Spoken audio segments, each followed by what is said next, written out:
A damning new report tonight reveals the MTA's financial situation is actually much worse than we actually thought. All right, Fox 5 Sharon Crowley is live on the Upper East Side with more on the growing budget crunch and fears it will lead to yet more service problems. Sharon.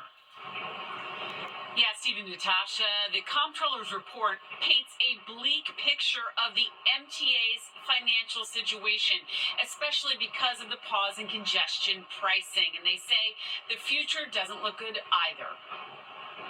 It's really important for me to finally be able to say, my name is Demetrius Critchlow. I'm the president of New York City Transit.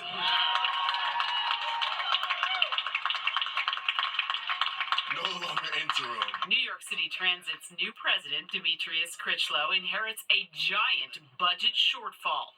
The state comptroller's new report says the pause in congestion pricing created a $211 million gap, one that could dramatically increase in the coming years. The system deteriorating and then service deteriorating are the two outcomes that could happen over time if they don't get that funding. Raul Jane is the New York State Deputy Comptroller.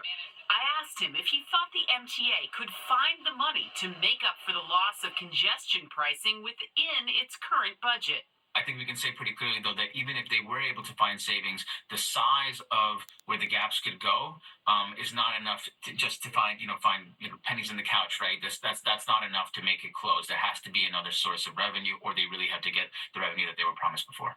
MTA Chair and CEO Janno Lieber says there could be other consequences if Albany and the city let the MTA deficit persist. We either increase fares dramatically or we cut service. Both terrible, terrible options. Many are putting the blame for the hole in the MTA's budget squarely on Governor Hochul because she abruptly paused congestion pricing. She's now promising to work with lawmakers in Albany to get it restored. I'll be working closely with the legislature in the next session to address the congestion pricing. Another problem, the nation's largest public transit system is facing ridership that still isn't back to pre-pandemic levels. The MTA budget shortfall means capital improvements like extending the 2nd Avenue subway and making more stations accessible must be put on hold. Lisa Daglian is the executive director of the Permanent Citizens Advisory Committee to the MTA. We're seeing that the next capital program is really bare bones compared to what it could be because of the uncertainty. So Governor Hochul was asked repeatedly today about the comptroller's new report just out, and she said that congestion pricing, and these are her words, is on pause. It's not permanent, but she says she won't be taking it up with Albany lawmakers until after the election next year, and that means capital projects remain on hold. I'll send it back to you in the studio. All right, thanks, Sharon. A new law will increase the number of red light cameras at intersections across New York and into the Hudson Valley. Governor Hochul signing that bill today, quadrupling the number of red light cameras from 150 to 600, and it's the largest expansion of the red light camera program in New York City's history, keeping it in place until at least 2027.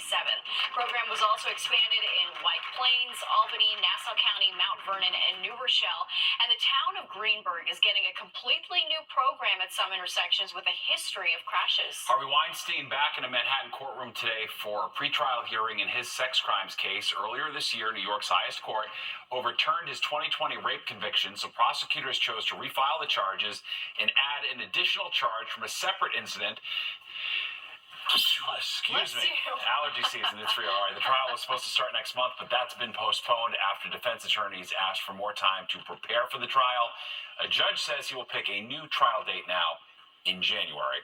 Well, harmful algae blooms popping up in bodies of water across Long Island. Fox 5's Jody Goldberg explains what's causing this and how it's affecting fish and other animals.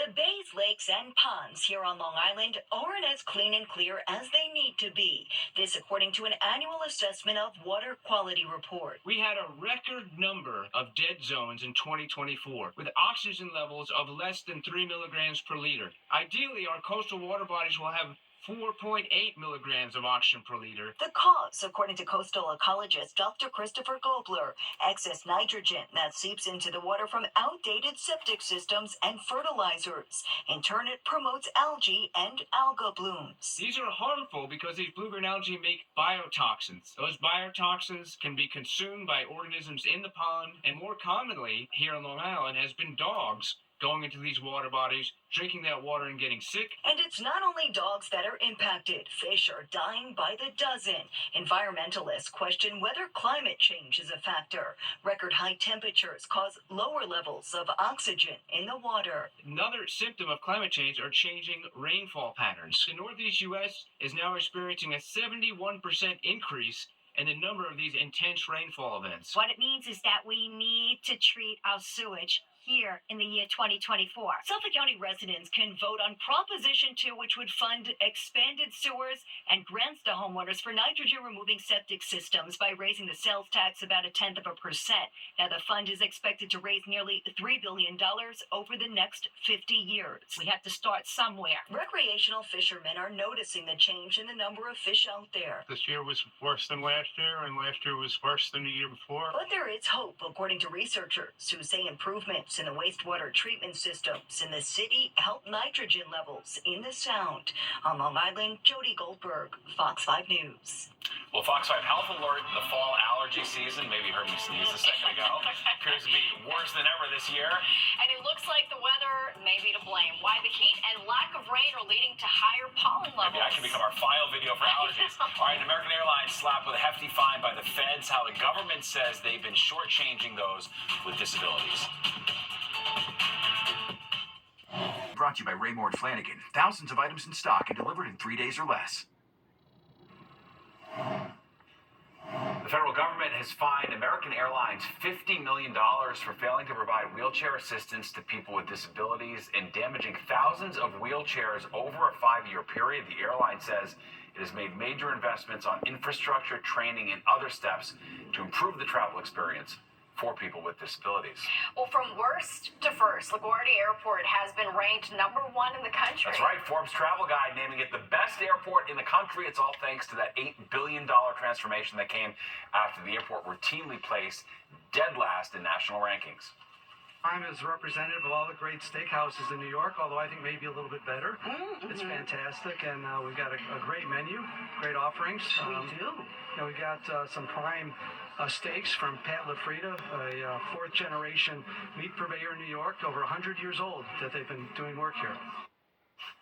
The Forbes Guide based its rankings on a survey of 5,000 hospitality and travel experts. LaGuardia's Terminal B also previously won the Skytrax World's Best New Terminal Award. All right, well, have you had a sore throat lately or maybe a runny nose? If so, allergies may be the culprit, and the dry, warm weather we're experiencing could be making things worse. Don't get encouraged by that video to just sneeze in the middle of air. I've never done that in my life, but you've done it like I'm the undisputed 300 champion times sneezing there. All right, Fox 5's Arthur Chan talked with an allergist about everything that's floating around in the air. If you look around, you can spot the culprit, or at least the co-conspirator. Pollen has been building up, and while we've been basking in our extended summer weather, the lack of rain that makes it more enjoyable is also allowing pollen to stack up to very high levels. Yeah, we definitely need something. I was just thinking about how it's actually too warm for the time of year. The fact that it's November next week is pretty ridiculous. We need rain. We do? Yeah. So had you noticed that it's been a dry season? Absolutely. Yeah, we even talked about that this morning, that it's been dry. Yeah, and it's going to be dry for 5-4 days. There is a ton of pollen out there right now. Usually this time of year we have frost, which actually depletes the amount of pollen that's in the air. Dr. Marie Cavuto Patrizzo is an allergist and immunologist at Northwell Health. She says usually by this time of year, not only does the rain wash pollen away, but dipping temperatures bring a frost, at least at night, that neutralizes the amount of pollen in the air.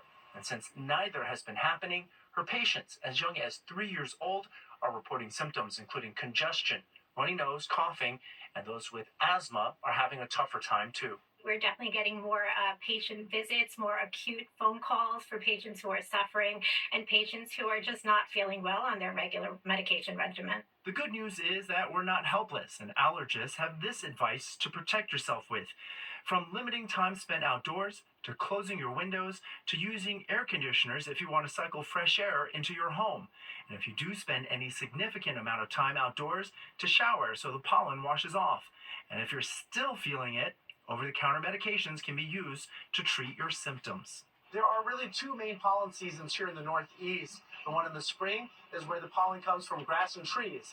And in the fall, it comes from weed, and that's what's accumulating right now. A season that's built up so much pollen, experts say will likely need more than one good storm to wash enough of it away to make a difference. Arthur Chien, Fox 5 News.